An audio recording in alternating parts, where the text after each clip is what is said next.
வணக்கம் மக்களே. உலகத்தின் மிகப்பெரிய லார்ஜஸ்ட் ஐலாண்டு, அதாவது மிகப்பெரிய தீவு என்று அழைக்கக்கூடியது பார்த்திங்கன்னா, நம்ம ஜிகே எல்லாம் படிச்சிருப்போம். அது வந்து கிரீன்லேண்ட் அப்படின்னு சொல்லுவாங்க. இந்த கிரீன்லேண்ட் எங்கே இருக்குது அப்படின்னு பார்த்தீங்கன்னா, வட அமெரிக்காவில் பக்கத்தில் நார்த்து அட்லாண்டிக், அந்த அட்லாண்டிக் பக்கத்தில் ஆர்க்டிக் சீல, ஆர்க்டிக் கடல் பகுதியில் அமைந்துள்ளது. அதாவது ஆர்க்டிக்கும் அட்லாண்டிக்கும் இடைப்பட்ட கடலில் அமைந்துள்ளதான் இந்த கிரீன்லேண்ட் அப்படிங்கிறது. இது வந்து முழுவதும் ஐஸால் நிறையப்பட்டது, ஐஸ் சீட் அப்படின்னு சொல்லுவாங்க. ஸோ பனி அடுக்குகளால் கொண்ட ஒரு தீவு, ஒரு நாடு அப்படின்னு கூட சொல்லலாம்.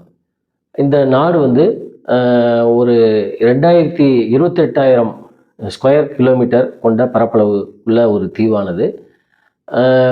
கிட்டத்தட்ட ஒரு 55,000 மக்கள் வந்து இந்த கிரீன்லேண்டில் மக்கள் வசிக்கிறார்கள். இப்போ இது என்ன சார் செய்தி அப்படின்னு பார்த்தீங்கன்னா, கடந்த ஒரு வாரமாக உலக பன்னாட்டு அரசியலில் இந்த கிரீன்லேண்ட் பற்றி அதிகமான பேச்சு வருகிறது. நாம் வந்து நினைக்கலாம், கிரீன்லேண்ட் எங்கேயோ இருக்குது, இந்தியாவுக்கு இது வந்து நம்ம வந்து இந்தியா, ஏசியா, அது வந்து வட அமெரிக்காவில் உள்ள காண்டினென்ட்டில் உள்ளது, நமக்கு என்ன பாதிப்பு அப்படின்னா, நம்முடைய இந்த லிபரலைசேஷன், குளோபலைசேஷன், இந்த தாராளமயம் பொருளாதாரத்தை கடைபிடிச்சதுனால, இப்போ அமெரிக்காவில் வந்து வட்டி விகிதத்தை குறைச்சதுனால தான் இந்தியாவில் வந்து இன்றைக்கி ரூபாய்க்கு எதிரான, டாலருக்கு எதிரான ரூபாயின் மதிப்பு வந்து குறைஞ்சிக்கிட்டே இருக்குது. அந்த மாதிரி இன்றைக்கி எல்லாமே ஒன்று லிங்க்டுன்னு வச்சுக்கோங்களேன். இப்போ பெட்ரோல், குரூட் ஆயில் இம்போர்ட்லாம் வந்து அதிகமாக இம்போர்ட் பண்ணுறது விலை அதிகமாகிட்டே இருக்க காரணம் ரஷ்யா உக்ரைன் போர், அதேமாதிரி இஸ்ரேல் பாலஸ்தீனம் போர், அந்த மாதிரி ஒவ்வொன்றும் ஒரு ஒரு வகையான தொடர் வினைகள், செயின் ரியாக்ஷன் சொல்லுவாங்க. அந்த மாதிரி தான் இப்போ இது வந்து அடுத்த ஒரு பிரச்சனைக்காக வழி வைக்கக்கூடியதான் இந்த கிரீன்லேண்ட் அப்படிங்கிறது. முதல்ல இந்த நாடை பற்றி நான் என்னங்கிற சொல்லிடுறேன்.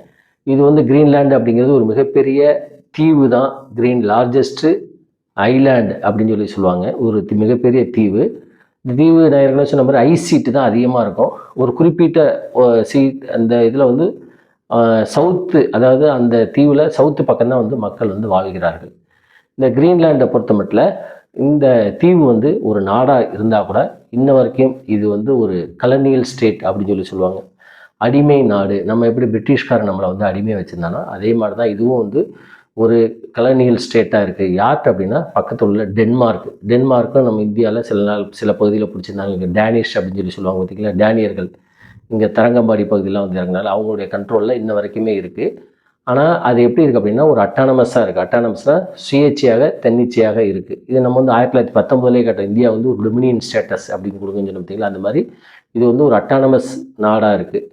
அப்போ இந்த கிரீன்லேண்டில் ஒரு பார்லிமெண்ட் இருக்குது. அந்த பார்லிமெண்ட்டில் குடியுரிமை, அதேமாதிரி பாதுகாப்பு, இராணுவம், அதேமாதிரி மானிட்டரி பாலிசி, பொருளாதாரம் தொடர்பான இந்த மாதிரி தீர்மானங்கள்லாம் இயற்றிக்கலாம். யாருடைய வழிகாட்டுதல் படி அப்படின்னா இந்த டென்மார்க் நாட்டோட அங்கே ஒரு டென்மார்க் ஒரு கிங் இருக்கார். அந்த கிங்கு தான் வந்து கிரீன்லேண்டில் என்னெல்லாம் இது பண்ணணும் அப்படின்னு சொல்லி தீர்மானங்கள்லாம் ஏற்றணும் அப்படின்னு சொல்லி அவருடைய வழிகாட்டுதலை இந்த கிரீன்லேண்ட் இயங்கிக்கிருக்கு. இந்த கிரீன்லேண்ட் வந்து 18ஆம் நூற்றாண்டில் டென்மார்க்கின் வசம் காலனியல் ஆதிக்கத்தில் உருவாக்க கையில் வந்தது. எப்படி இந்தியாலாம் வந்து பிரிட்டிஷு, அதே மாதிரி டேனிஷு இவங்க கீழே போனது மாதிரி அந்த கிரீன்லேண்டும் டேனிஷ் வந்து 18ஆவது நூற்றாண்டில் எடுத்துக்கிட்டாங்க. ஸோ இந்த மாதிரி ஒரு காலகட்டத்தில் 1979 உலக நாடுகள் எல்லாமே வந்து இந்த மாதிரி காலனியல் ஆதிக்கத்துக்கு எதிராக இருந்து விடுதலை பெற்றால் கூட கிரீன்லேண்டு இன்ன வரைக்குமே வந்து அந்த டேனியர்கள் கையில், டென்மார்க் கையில் தான் இருக்குது. 1979 அதுக்கு வந்து ஒரு கம்ப்ளீட் முழுவதுமான ஒரு அட்டானமி ஸ்டேட்டாக கொடுத்துருக்காங்க. அட்டானமி ஸ்டேட்னால் இந்த மாதிரி ஒரு பார்லிமெண்ட் இருக்கும். இது ஒரு முக்கியமான இதில் மட்டும் அதாவது டென்மார்க் வந்து வழிகாட்டுதல் நடக்கும். இப்படி தான் இது வரைக்கும் இந்த நாடு ஓடிக்கிருக்கு. இன்றைக்கும் கிரீன்லேண்டில் வந்து டென்மார்க்லேருந்து முழு விடுதலை வேணும் அப்படின்னு சொல்லி அந்த நாட்டோட பிரைம் மினிஸ்டர், அதாவது கிரீன்லேண்டுக்கும் ஒரு பிரைம் மினிஸ்டர் இருக்கார், டென்மார்க்கு ஒரு பிரைம் மினிஸ்டர் இருக்கார், டென்மார்க் ஒரு கிங் இருக்காங்க. அந்த கிங்கோட கட்டுப்பாட்டில் தான் இருந்து இந்த கிரீன்லேண்ட் இருக்குது. இப்போ கிரீன்லேண்டோட பிரைம் மினிஸ்டர் வந்து என்ன சொல்லியிருக்காருன்னா, எங்களுக்கு வந்து கம்ப்ளீட் பூரண சுதந்திரம் வேணும், எங்களுக்கு வந்து ஒரு இண்டிபெண்டன்ட் நேஷனாக இருக்கணும், எங்களுக்கு வந்து டேனிஷ்ட இருந்து விடுதலை வேணும் அப்படின்னு சொல்லி அந்த மக்கள் இப்போ போராடிக்கிறாங்க. இந்த நேரத்தில் அமெரிக்காவோட அடுத்த அதிபராக தேர்ந்தெடுக்கக்கூடிய டொனால்ட் ட்ரம்ப் ஜனவரி 20ஆம் பதவியேற்கிறாரு. அமெரிக்காவோட பிரசிடெண்ட்டாக 47 நினைக்கிறேன், 2வது முறையாக பதவியேற்கிறாரு. ஏற்கனவே வந்து இப்போ 2016 to 20 இருந்தார். இப்போ திருப்பி இங்கே பதவி ஏற்கிறாருன்னு வச்சுக்கோங்களேன். அவர் வந்து போன வாரம் ஒரு பத்திரிகை ஸ்டேட்மெண்ட்டில் என்ன சொல்கிறார் அப்படின்னா, கிரீன்லேண்ட் வந்து அமெரிக்கா வந்து என்ன விலை கொடுத்தாது வாங்கும், அதாவது வாங்கும் அல்லது பை அல்லது அனெக்ஸ் இணைத்துக் கொள்வோம் அப்படின்னு சொல்லி சொல்கிறாரு. வாங்குறதுக்கும் இணைக்கிறதுக்கும் வாய்ப்பு இல்லை அப்படின்னு பார்த்தா நாங்கள் வந்து பொருளாதார ரீதியாக பொருளாதார ரீதியாக, அதாவது பொருளாதார சாங்ஷன்ஸு பொருளாதார தடை விதிச்சோ அல்லது மிலிட்ரி ஆக்ஷன்ஸ் இராணுவ நடவடிக்கை மூலம் ஏதாவது ஒரு காரணத்தின் மூலம் நாங்கள் வந்து கிரீன்லாண்டை அமெரிக்காவோட இணைப்போம். ஏன் அப்படின்னா நார்த் அமெரிக்காவுக்கு அருகில் உள்ள ஒரு ஐலாண்டு கிரீன்லாண்டு ரொம்ப கிட்டக்க இருக்குன்னு வச்சுக்கோங்களேன். அப்போ இது வந்து ஒரு பெரிய இன்டர்நேஷ்னல் லெவலில் ஒரு பெரிய சர்ச்சையை ஏற்படுத்திக்கிறது. ஏன் அப்படின்னு பார்த்தீங்கன்னா, ஏன் அமெரிக்கா வந்து இந்த கிரீன்லாண்ட் மீது கண் வச்சிருக்கு அப்படின்னு பார்த்தீங்கன்னா, இதுக்கு இன்னொரு காரணம் இருக்குது. போன முறை அவர் வந்து டொனால்ட் ட்ரம்ப்பு 2016-20 அமெரிக்க அதிபராக இருக்கையிலே இதை பற்றி பேசினார், கிரீன்லாண்டு வந்து அமெரிக்காவோட இணைக்கணும் அப்படின்னு. ஆனால் அதுக்கப்புறம் பல்வேறு இந்த கொரோனா, கோவிட், அதனால் அது வந்து அப்படியே விட்டு போச்சு. இப்போ திருப்பி அவர் பதவி ஏற்கிறதுக்கு முன்னாடி இதை பற்றி பேசுகிறாரு, கிரீன்லாண்டு வந்து நாங்கள் இணைக்க போகிறோம் அப்படின்னு. இப்போ இது வந்து ஒரு பன்னாட்டு அரசியலில் ஒரு பெரிய அடுத்த ஒரு பதட்டத்தை ஏற்படுத்திக்கிருக்கு. ஏன் வந்து இணைக்கணும் அப்படின்னு சொல்லி சொல்கிறாங்க அப்படின்னா, அமெரிக்கா வந்து 2 ரீசன் முக்கியமான காரணம்.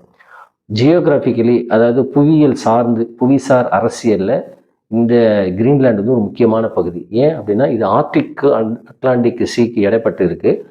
இப்போ வந்து உலகத்தில் வந்து இந்த குளோபல் வார்மிங், புவி வெப்பமாகுதல், அந்த பனிப்பாறைகள் ஆர்டிக் பகுதியில் உருகிறதுனால அந்த ஆர்டிக் ரீஜன்ஸில் வந்து சீ ரூட், அதில் கடல்வரி மார்க்கம் வந்து ரொம்ப கடினமான இருக்க போது இந்த பனிப்பாறைகள்லாம் உருகிறதுனால அங்கே வந்து கடல் போக்குவரத்து சரியாக இருக்காது. அப்போ அதை வந்து மாற்றுப்பாதையை கண்டுபிடிக்கணும் அப்படின்னு சொல்லி சைனாவும் ரஷ்யாவும் கடந்த நவம்பர் மாதத்துலேருந்து இதுக்காக பல்வேறு ஒப்பந்தங்கள், கோஆப்ரேஷன் போட்டு இணைந்து செயல்பட்டு ஒரு கமிட்டி மாதிரி உருவாக்கி சீ ரூட்டு, பாதை வழியே இந்த ஆர்டிக் பகுதியில் எப்படி கொண்டு போகலாம் ட்ரேடு, வணிகத்துக்காக அப்படின்னு சொல்லி ஆராய்ச்சி செஞ்சுருக்காங்க.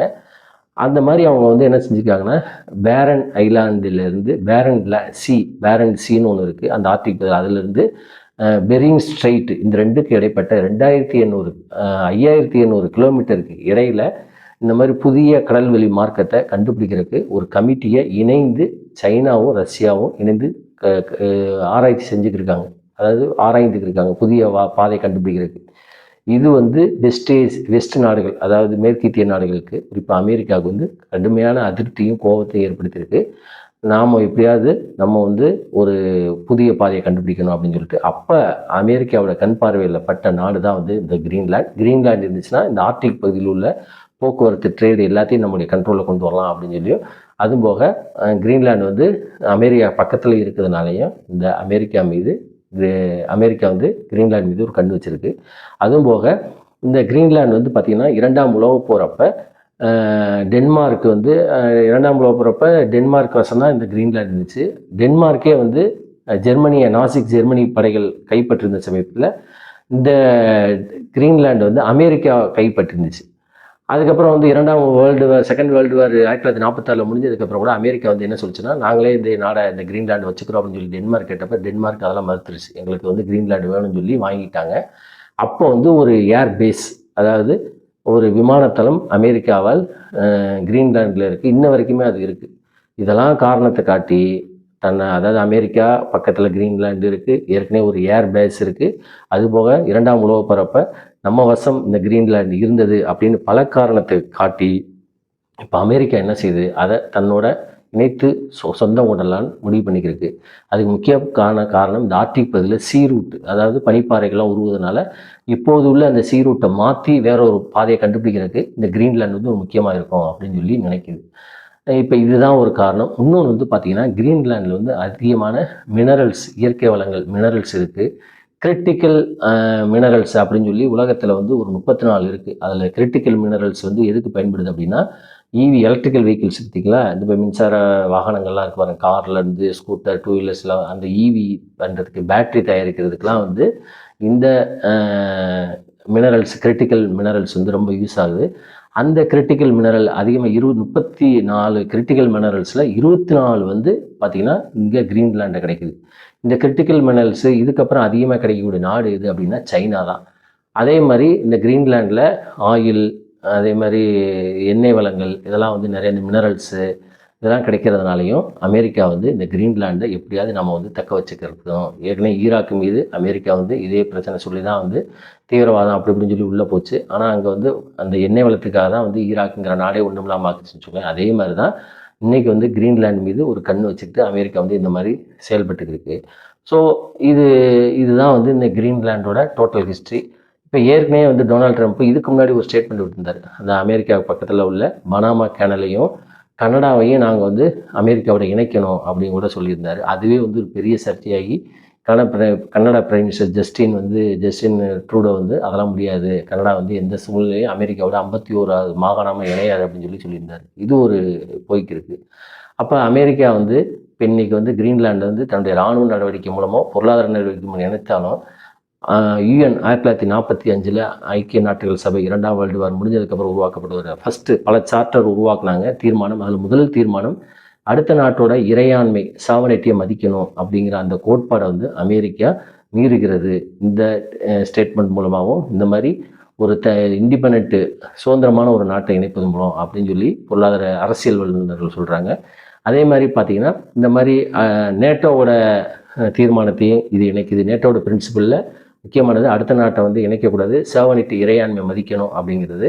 அதே மாதிரி இந்த மாதிரி அமெரிக்கா வந்து கிரீன்லாண்டை இணைக்குது அப்படின்னா திருப்பி உலகம் வந்து அந்த காலனியல் ஆதிக்கத்துக்கு எப்படி 18ஆம் நூற்றாண்டு 19ஆம் நூற்றாண்டில் வந்து பார்த்திங்கன்னா இந்த யூரோப்பிய கண்ட்ரிகள்லாம் வந்து காலனியல் ஆதிக்கத்தை, அதாவது காலனி ஆதிக்கத்தை ஏகாதிபத்தியத்தின் மூலம் வலிமையின் மூலம் மிலிட்ரி மூலம் அடுத்த நாடு வந்து அடிமையாக வச்சுக்கிறது, அந்த ஒரு நிலைக்கு வந்து அமெரிக்கா போகுதா அப்படிங்கிற ஒரு கேள்வி இருக்குது. ஏன்னா இப்போ டொனால்ட் ட்ரம்ப் வர்றதுக்கு முன்னாடியே வந்து பல அதிரடி பேட்டிகளை கொடுத்துருக்காரு. பார்த்திங்கன்னா சைனாலேருந்து இறக்குமதியை வந்து கண்ட்ரோல் பண்ணுவோம் அப்படிங்கிறாரு, அதிகமான வரியை விதிப்போங்கிறாரு. கனடாலேருந்து வரக்கூடிய இறக்குமதி அமெரிக்காவில் இருக்கக்கூடிய பொருளுக்கு வரி விதிப்போங்கிறாரு. அதே மாதிரி சைனாவில் உள்ள அமெரிக்க நிறுவனங்கள்லாம் வந்து திருப்பி நாங்கள் வந்து அமெரிக்கா கொண்டு வருவோம் அப்படிங்கிறாரு. ஏற்கனவே அவர் வந்து பார்த்திங்கன்னா அமெரிக்காவில் குடியுரிமை விசாவுக்கு வந்து நிறைய கட்டுப்பாடுகள்லாம் வச்சுருந்தார்.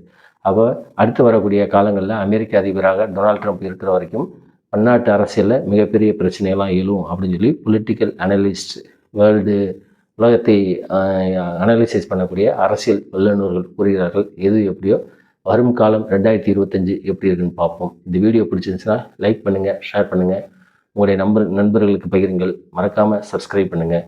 நன்றி, வணக்கம்.